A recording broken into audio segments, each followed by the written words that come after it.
E aí, como é que a gente progrediu disso para um ponto em que hoje tem até a Mint? Uma curiosidade que eu tenho é quando é que você olhou e falou, peraí, agora cripto não é mais esse hobby de nicho desse cantinho dos nerds aqui onde eu tô, mas virou uma pauta maior.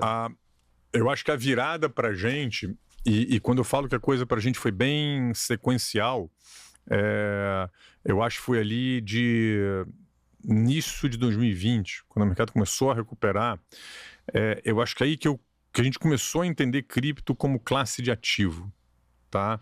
E assim, vamos lá, cripto é um mundo, tá? Hoje você tem muitas divisões, assim, Bitcoin tem um case e outro, assim, mas que se vai existir esse mundo tokenizado, se você vai ter algum tipo de plataforma mais centralizada para esse mundo tokenizado acontecer, você tem que ter os tokens nativos dessas plataformas que permitem que as regras de governança e incentivos aconteçam de uma forma mais centralizada. E isso é a nova classe de ativo, que não é equity, não é dívida, não é commodity, é realmente uma classe de ativo diferente, tá? Foi mais ou menos nessa época aí que a gente meio que pegou e também que a gente começou a entender melhor o Bitcoin como Bitcoin, como um ativo, essa coisa imutável, etc, etc. Então, assim, e isso eu falo de forma bem humilde, tá? Então, assim, não foi um negócio, putz, cara, instalou, entendemos? Não, é um negócio ali, você vai fazendo, vai aprendendo, e as visões mudam, entendeu? Todo dia eu tô aprendendo, né? Então, mas foi nisso aí que a gente decidiu, cara, pô, mas tá bom. A gente tava já com o plano de fazer a plataforma de tokenização, a tecnologia mesma.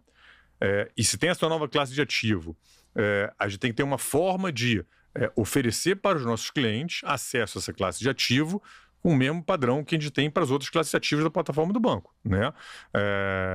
2020 você ainda tinha ainda, o mercado não era tão desenvolvido como hoje, em termos de corretor, em termos de exchange, né? Ainda assim, ainda hoje tem muito a evoluir na parte toda dos intermediários de cripto. Então eu falei, pô, não tem jeito, cara, tem uma demanda. Nosso cliente, a gente acha que isso é uma coisa que tem assimetria como investimento, eu tenho que ter um jeito de oferecer. E aí meio que juntou. E, by the way, pô, essa plataforma para dar acesso à classe de ativo é a mesma plataforma que vai permitir a gente trazer produtos em formato tokenizado quando a regulação permitir. Posso fazer uma pergunta capciosa? Claro. Na verdade, duas. Uma menos e uma mais. Você falou de não ser commodity, não ser equity. Tirando o Bitcoin, tu vê cripto como mais perto de equity ou mais perto de commodities? Boa pergunta, cara. Eu vejo mais perto de equity. Mais perto de pseudo-equity, assim. Porque... E essa é uma pergunta bem, bem complexa, tá, Felipe? Porque assim, hoje você vê a maioria dos tokens hoje... E você tem que entender, isso eu falo muito com o meu time, eu tenho um time ótimo lá que trabalha comigo, na verdade que entende muito mais de cripto que eu, que são meus degenerados lá, que, porra, ficam me ensinando as coisas, tá? O meu trabalho é muito mais fazer as perguntas difíceis para a gente responder junto, mas se você pensar, primeira coisa que tem que fazer é o seguinte, cara, essas redes, esses protocolos, essas, sei lá, chame como quiser, tá? Que permitem essa troca de valor, as aplicações centralizadas, qual a utilidade que esses caras aqui têm? Tá? Porque, de novo, senão eu brinco, é Tamagotchi.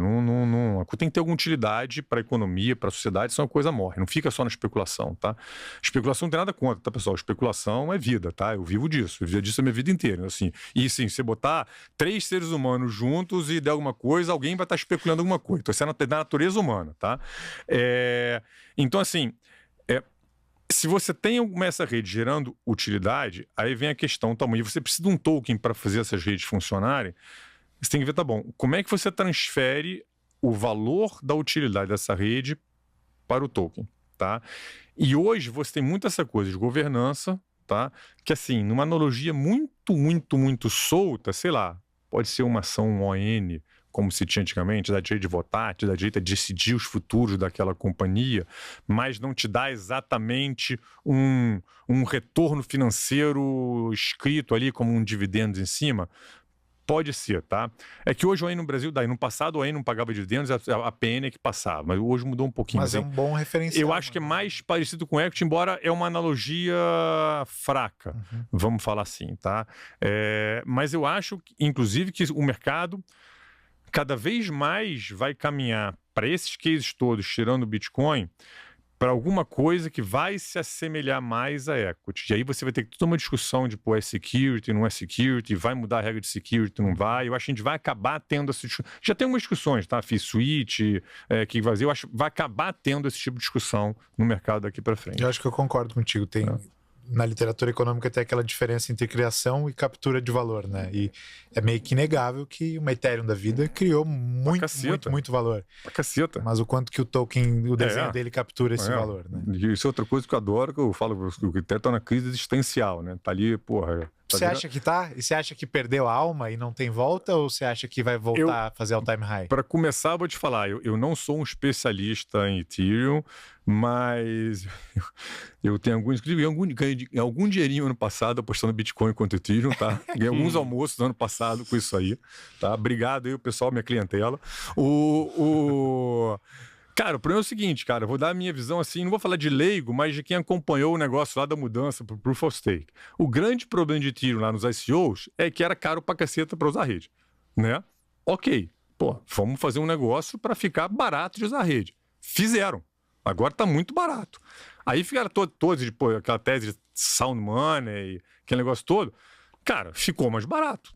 Então, assim, você vai menos dinheiro pro cara que tá fazendo staking, pro cara que vai ter um benefício da rede.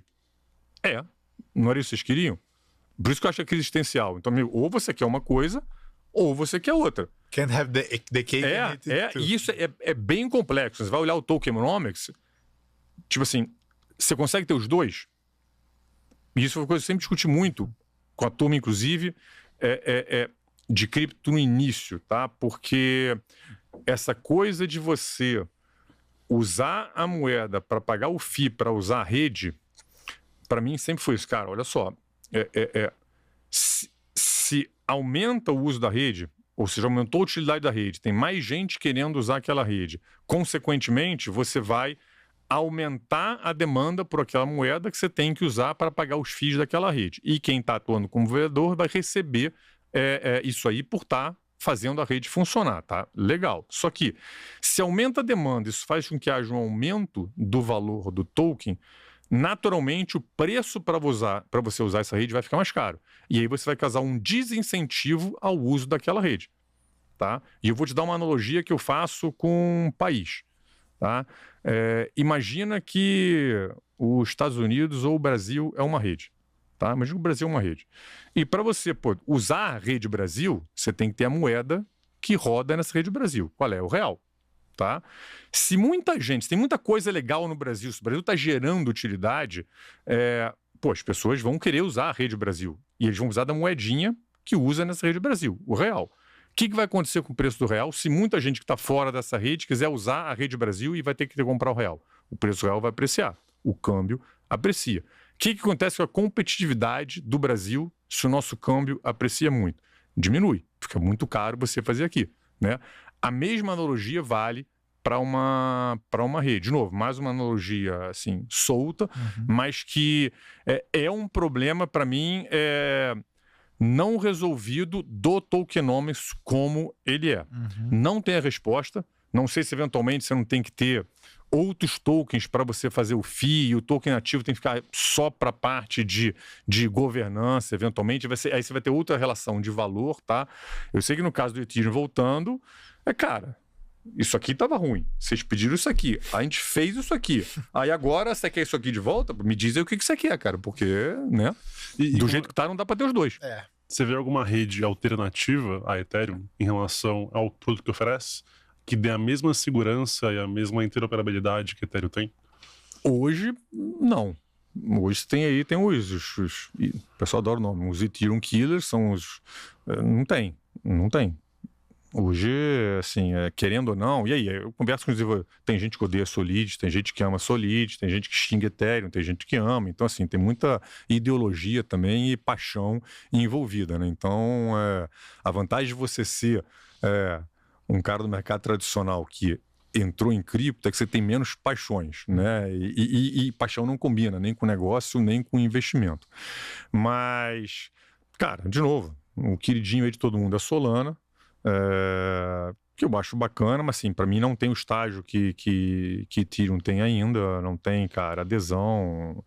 Mas sim, tá muito difícil hoje você dizer para que caminho que isso vai caminhar. Como é que vai ser essa relação toda de L2 com Ethereum, como é que vai ser, cara, os outros caras eventualmente. E vamos lembrar, cara, assim, a tecnologia vai evoluindo, né? É muito difícil você tirar o efeito de rede que Ethereum tem. Tá? Mas, eventualmente, cara, se tiver um negócio... Já não é mais tão grande como era 2-3 anos atrás. Eventualmente acontece, sim, né? Mas, assim, você tem que olhar de forma profunda, né? Aquele argumento, não, pô, 3 meses atrás, pô, mas Solana tá fazendo muito mais volume. Cara, mas tá bom, Solana tá fazendo volume em quê? Em meme coin? Pô, legal, meme coin é legal pra caceta. Pô, legal, brinca, se faz aqui, compra ali, mas vamos combinar, cara. Entendeu? Não é uma coisa que você vai ter trilhões de dólares, provavelmente, em meme coin. Não?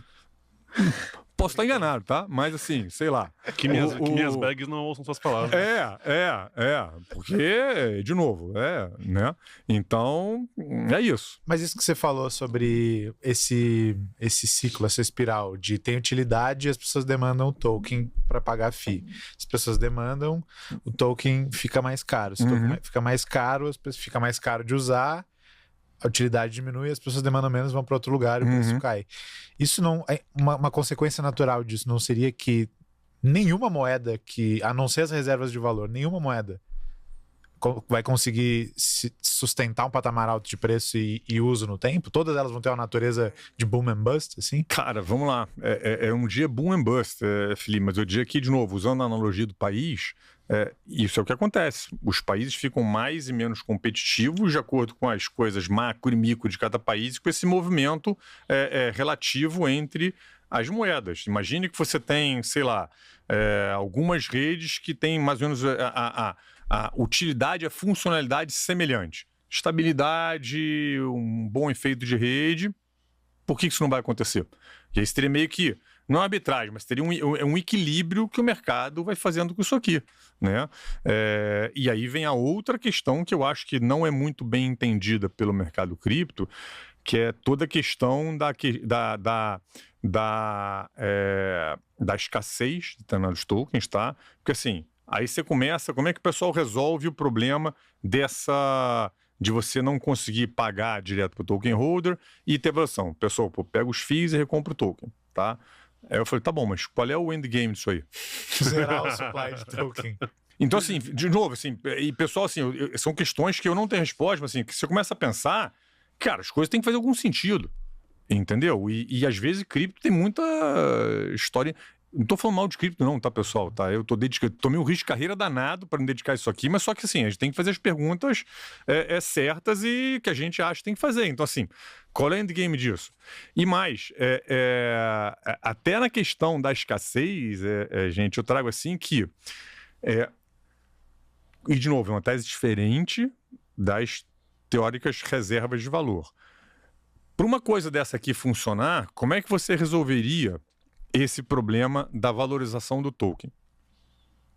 Imagina, a rede está gerando utilidade, né? E você tem que fazer esse negócio aí não ter essa valorização. Como é que você poderia resolver isso aqui? Paga FII numa stablecoin e distribui para quem hold o token. Pode ser, ou você pode aumentar o supply dessa moeda para você contrabalançar aqui, né? Parabéns, é só ver o que os países fazem. Muita coisa que acontece em cripto, cara, já acontece. Tudo bem, tem outros incentivos, quer dizer, incentivos parecidos, tá? Sim. O cara que tá lá, que a moeda tá valorizando, o incentivo do cara, se ele tivesse o controle, era emitir mais isso aí. A mesma coisa do cara tá sentado no Banco Central. Então, assim, essa questão do tokenomics acho que é uma das mais complexas que tem nesse mundo de cripto, onde você tem esses tokens para fazer essas redes funcionar.